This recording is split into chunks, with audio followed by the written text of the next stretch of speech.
G'day. This is Barney here again, and I've got our special guest from Canada. Welcome back, Wallace Clink. Hi there, Barney. No worries. We're trying to avoid winter as long as we can here, and I think we're doing a fairly good job so far.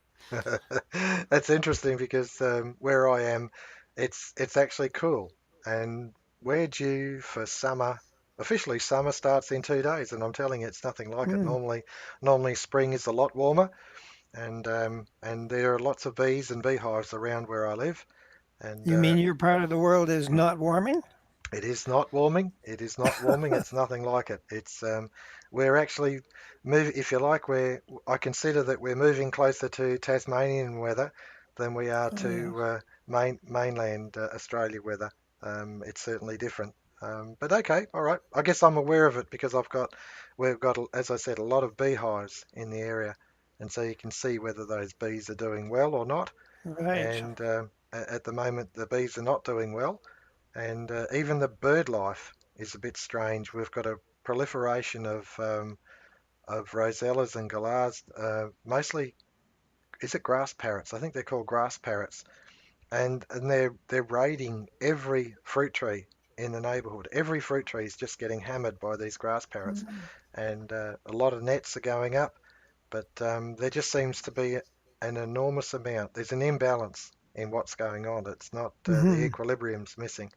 And it's interesting we use the word equilibrium, and that brings us into our subject, our continued subject, and that is the price system, the equilibrium. Now, my understanding of the price system is that, okay, prices are generated as we manufacture goods. And there's an anomaly, and that is that the spending power issued in the form of wages and dividends is insufficient is insufficient to actually cancel out the actual cost of production, and the insufficiency is made up by new loans, and those loans are always an indebtedness to the banks. And it doesn't matter whether you're running a business or a home or a political party, or you're part of the bureaucracy and you're part of the government, local councils, state governments, federal governments, whatever. You need to run a budget, and generally That's those right. budgets have to take out loans. And so the amount of power, and let's concentrate on this for a second, the amount of power that the financial system has over every facet of the society, from the lowliest person who has a little bit of plastic, whatever, to someone who wants a commodity, a car, a home, whatever, to a business, to a small government department, to a large government undertaking, whatever. And all of them go cap in hand to the banking system. And yet, what does the banking system actually put up? All it does is put up numbers. It doesn't actually do anything else than put up numbers. It fabricates or creates new loans and then mortgages the loans back to itself so that should you default on the loan, the assets, the real assets, come back to them. So essentially, they own the whole world. And that's That is right. absolutely incredible power when you think about it, Wallace. Well, when you give the power of an abstraction to control the entire world, the production, consumption activities, and other activities that require money, you realize that power has been actually vested in an external institution, which is the overall banking system, the world banking system, because you can't do anything without going to them cap in hand, as you say, to obtain the credits to allow you to obtain what you are anxious to obtain. Now, I just had a correspondent say, "What's with you, Wallace? We see all these people, they seem to have lots of money, they're buying all sorts of stuff." So I answered, I said, "Well, if you earned $50,000 a year and you borrowed 50,000 from the banks, would you go around bragging to the community that you actually earned $100,000 a year?" there is an obligation that is formed here, and it's an obligation against the future, and that obligation has to be worked off by work, by sweat. It has to be worked uh, in a physical sense in order to obtain the money to repay the money that's being borrowed from the banks, Mm, even though the goods that you have obtained have been paid for physically, as we've mentioned before, mm, because the real cost is the amount of human and non-human energy and material that is consumed in a productive cycle. mm, So there is really no debt in nature if you just ignore the financial system. But we've got ourselves into a real trap because we have a financial system that we assume blithely just reflects what's going on. It does not. It misrepresents and increasingly misrepresents what is actually going on. mm, And we are we're charged for our capital as we produce it, but we're not credited for it. mm, So capital depreciates at a very a variable rate, but often quite slowly. mhm, Maybe it might last for any 10 years, for even a century, mm, and we should be only charged at the rate that it depreciates. mm. Not That's an interesting point, Wallace, because I know that the in Australia we've got a history of our Commonwealth Bank where it issued new credits for things like the East-West Railway line heading from Port Augusta across to Perth, and this was done in the in the early teens, I think 1915, 1920, whatever, around that time. And we had the Commonwealth woolen mills, the Commonwealth oil refineries, the Commonwealth steamships, and we also executed the First World War. And we came out of that debt free. We came out of it debt free because the cost of production was met with new credits by the Commonwealth Bank of the day, and the Governor, Sir Dennis Miller, was met with new credits so that there was an equilibrium.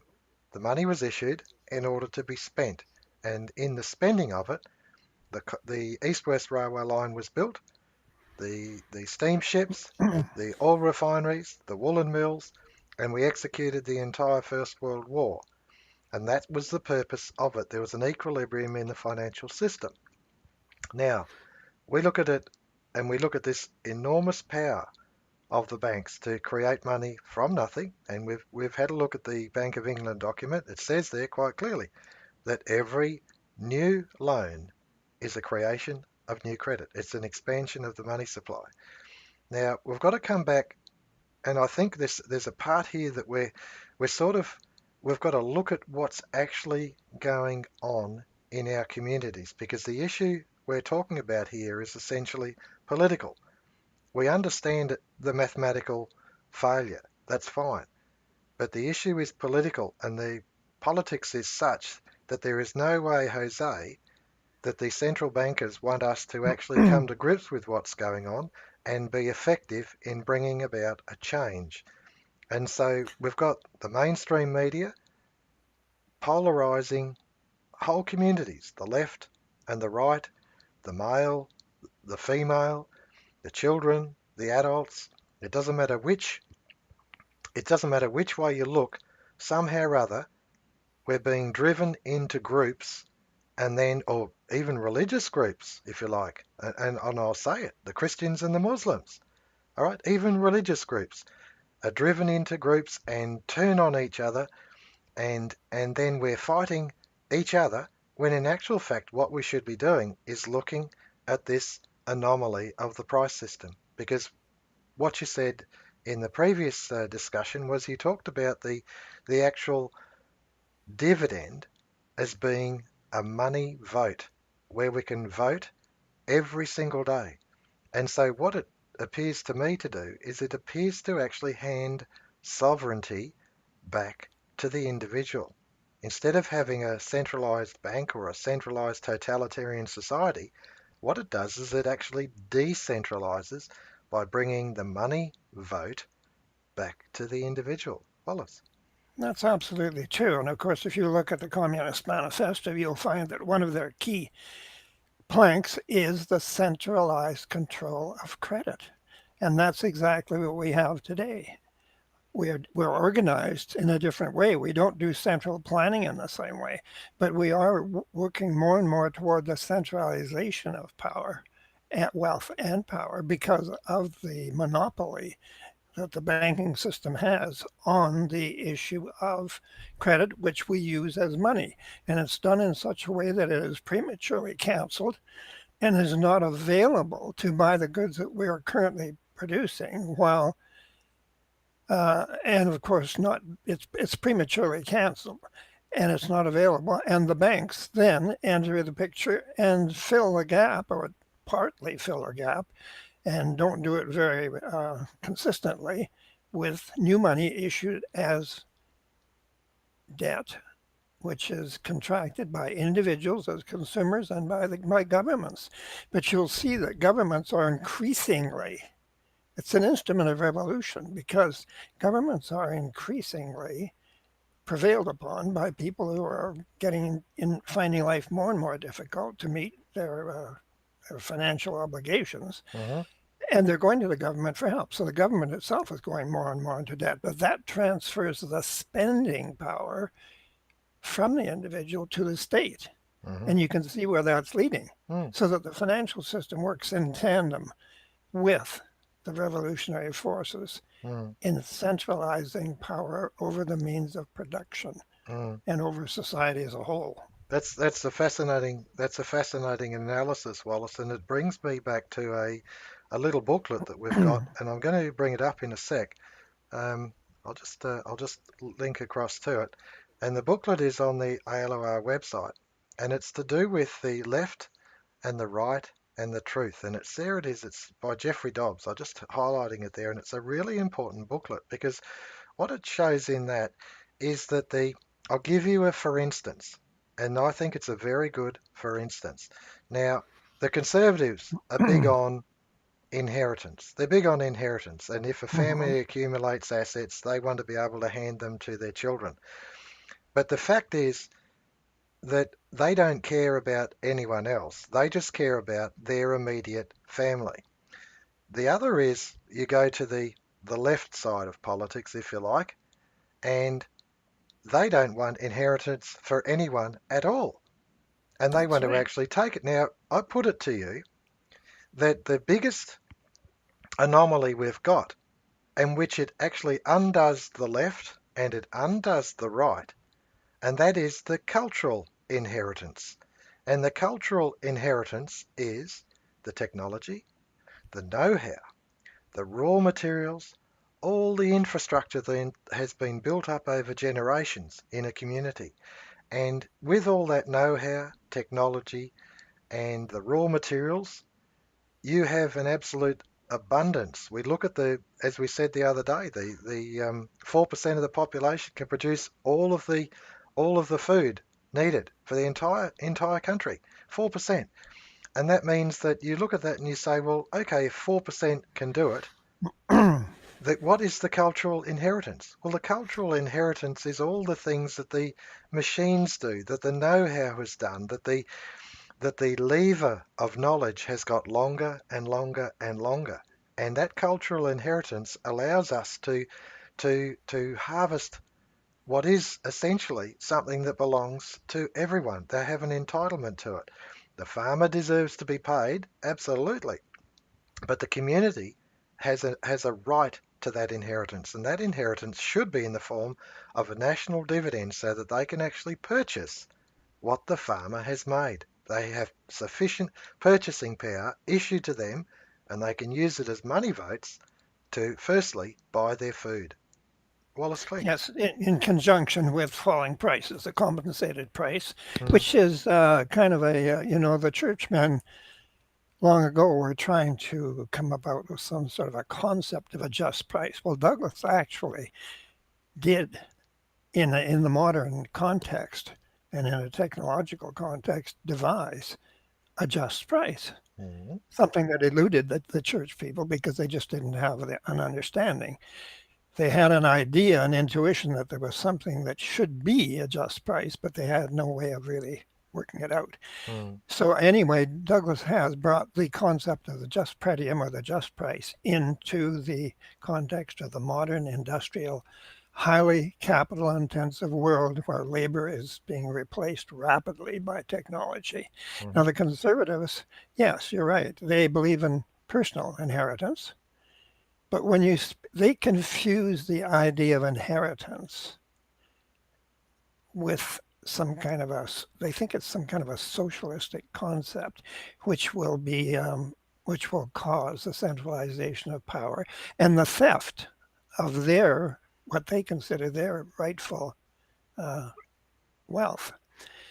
They're very, very self-destructive in this way because, frankly, if the goods that are being produced are not distributed, then obviously there will be no profit to industry, and industry will literally fail. mm, However, as we've said before, it's the banks enter with their debt money, which is an obligation and a mortgage against the future, giving you the right to consume, provided you obligate your future. mhm, And so it appears that the conservatives are so worried about people getting something for nothing mhm, that they just don't want to make the step that is required in order to balance the price system. mm, Apparently, they wouldn't admit it, but in fact, they are actually acceding to the debt system mm, and accepting the fact that we should be going more and more and more into debt. mhm, Although they will tell you time and time again that you can't live beyond your means. They're mm. thinking in financial terms. They're not thinking in physical terms. That's And right.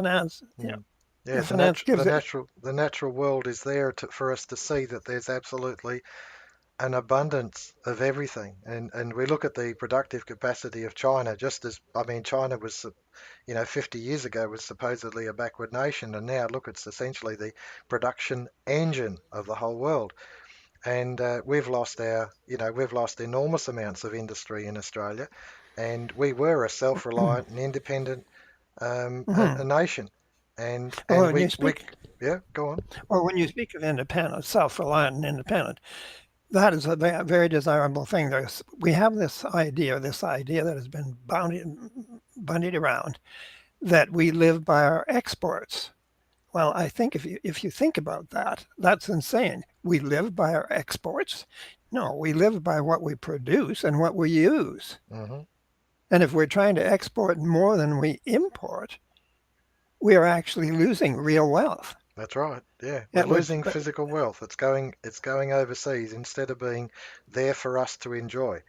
we're And getting credits. We're getting credits for it, but those credits are going to pay off debts and they'll be canceled. hmm So the conservatives are self-deluded. It's a moralistic, a moral imperative, a puritanism hmm that somehow or another you are not worthy unless you are working.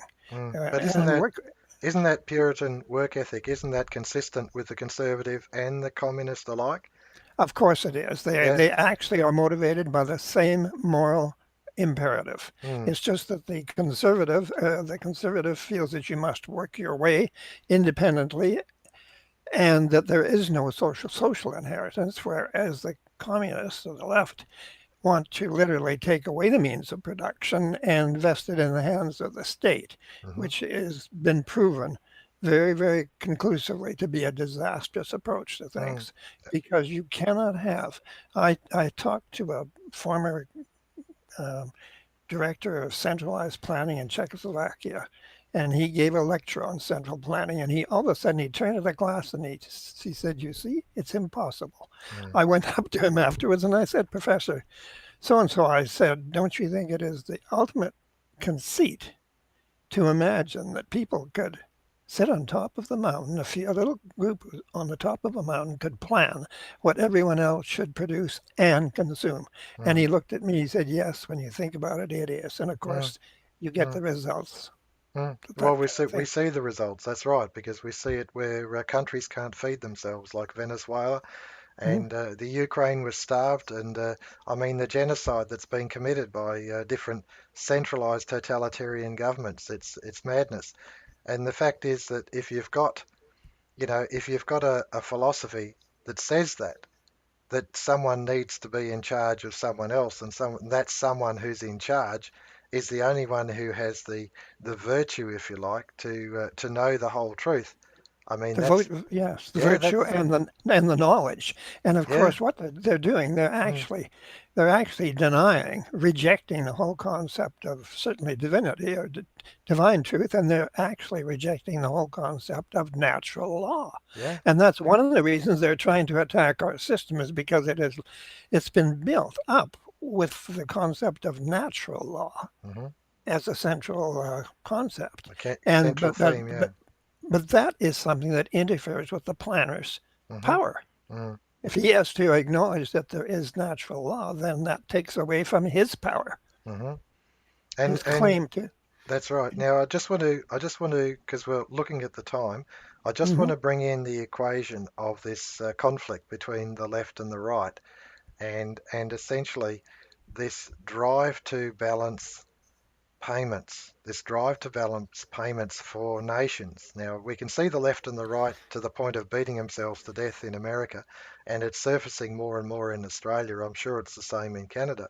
That's But right. the fact is that there is now nation against nation, and nation invades nation to basically pilfer or steal their assets so that they can get those assets for nothing, and then using those assets, put them on the market. Oil is probably a good example, putting them on the market, and then they can cancel their debts by selling that oil, or they can use it in industry where they would have to pay a premium, and so to me it's a form of of genocide where we're looking at this where nations are actually fighting nations, and it looks like in a sense that if you resist a nation that's pursuing power, you resist it, you actually risk obliteration. That's right, because these nations being forced to try and export more than they import to make up their internal or domestic insufficiency of purchasing power Mm, are forced also to compete with each other. And to compete with each other, you have to lower your costs. hmm So that drives nations to try and exploit third world nations hmm of their resources at the lowest possible cost. hmm And when other nations see their competitors doing this, they are hmm forced to do the same thing. hmm And ultimately, it leads to such friction of a political and economic nature that it leads inevitably to hot wars. And hmm hot wars are great ways of distributing income. hmm We simply destroy all sorts of goods, but distribute incomes in the process so hmm that people can go back and buy the goods that they would not otherwise have been able to buy. On the other hand, these wars are not provided for free. They are financed by debt. hmm And so they just add to the debt load, the overall universal debt load. hmm And it makes the competition harder and harder and harder. It's hmm just it's a recipe and a route to disaster. I noticed that it wasn't that long ago that I read that Britain had paid off its debts for the First World War, but as I understand it, it was probably only 10 years before that, where it was the war before the First World War that they'd finally paid those debts off. So we're talking 100 years of debts, when in actual fact the material equipment to execute the war, once it's produced, the natural world, the debt is paid. But of course, we have to recognize too, Barney, that governments don't just pay off debts, they refinance their debts Mm, and keep pushing them further and further into the future. hmm They pay off one debt by incurring another debt. hmm mm. Yes, that's right. They just transfer. They're essentially mortgaging the future, and because they have That's the right. ability to tax, of course, then what they're doing is they're imposing indebtedness on generations to come. Well, of Generations not course, yet born. Yeah. banks have been very prominent in provoking and financing wars Mm, because they have the public which can be taxed as their guarantee. hmm And there is nothing more secure for them than mm, that. mm, Private debts are not as secure. mm, Mind you, they don't mind putting us into that, but actually, ultimately, they secure themselves by state debts. This is incredible. When we follow this price system and the build-up of prices, and how the it's irredeemable. We can't actually liquidate the cost. incurred during production. We can't physically liquidate it. When I say physically, I mean on the tablet of calculations, we can't liquidate it. But And the reason we can't liquidate it is mm, because we are using our current incomes to pay off debts that they're being canceled out of existence. mhm, We are being used to meet the current cost of living, and they will be canceled, and they will not, as alleged, be available to buy the goods that we are now producing. yeah, Orthodox economics taught Say's law, that the mhm, idea that if you produced, you generated costs, but you also made payments, and those mhm, payments were incomes. mhm, It's not that simple, and Orthodox economics fails on that. I don't know how they can fail, because mhm, how can they possibly explain mhm. outstanding debts to the tune of, what is it, two and a half 200.5 trillion dollars or something. Yeah, What I is know. that? Yeah, How do you, if the system is self liquidating, mhm. how can you have outstanding debts? That's right. Because Especially to that tune, to that amount, it's impossible to redeem the debt. So no, that and of so course, the build up in the price system, demonstrated by the debt clock, essentially demonstrates to anyone who's prepared to listen that people say it's that an debt. anomaly. Yeah. Yeah, people say that debt as well. It's just figures. It's not just figures. No. It represents something that we are kept working, Mhm. working, working on an endless treadmill, Mhm. trying to serve. Mhm. That's right. And Yeah. it's not inconsequential. It's the basis of economic slavery. That's right. Everyone's on a treadmill and they're trying to go That's right. faster and faster, and one company competing with another company for the same market, and now one nation competing with another nation for the same market. And so then it leads to a war, at first an economic war and then a hot war in order And to it's all to pay for a fraudulent debt, a debt that should never be there, a debt that mm, in nature doesn't exist, mm, but the financial system has mm. wrongfully represented. So the answer, Wallace, we're talking about finding an equilibrium in the price system, is the issue of a national dividend so That's that we right. can liquidate the costs and that any inflationary pressures are met with a consumer price discount Yep. and And and don't and yeah. and don't let us fall for the argument that the issue of consumer credits to facilitate consumption will be inflationary. The Mm, money is being created today by the banks as a debt. And that's if a right. debt against the future isn't inflationary, I don't know what it is. That's right. So it is possible. We've got to open our eyes, we've got to pay attention, and there are answers out there with this imbalance. It's not just possible. It's absolutely essential for the survival of our civilization. Mm. That to me is an excellent summary of the price system. Wallace Cleek from Canada, thank you so much for making yourself available and assisting us in our understanding of the price system and the anomalies and the imbalance that's there, but certainly encouraging us to look more deeply at this answer in social credit, the national dividend and the consumer price discount. Thank you very much. Well, thank you, Arnie. It's a pleasure to be with you, and I'm very grateful for the opportunity.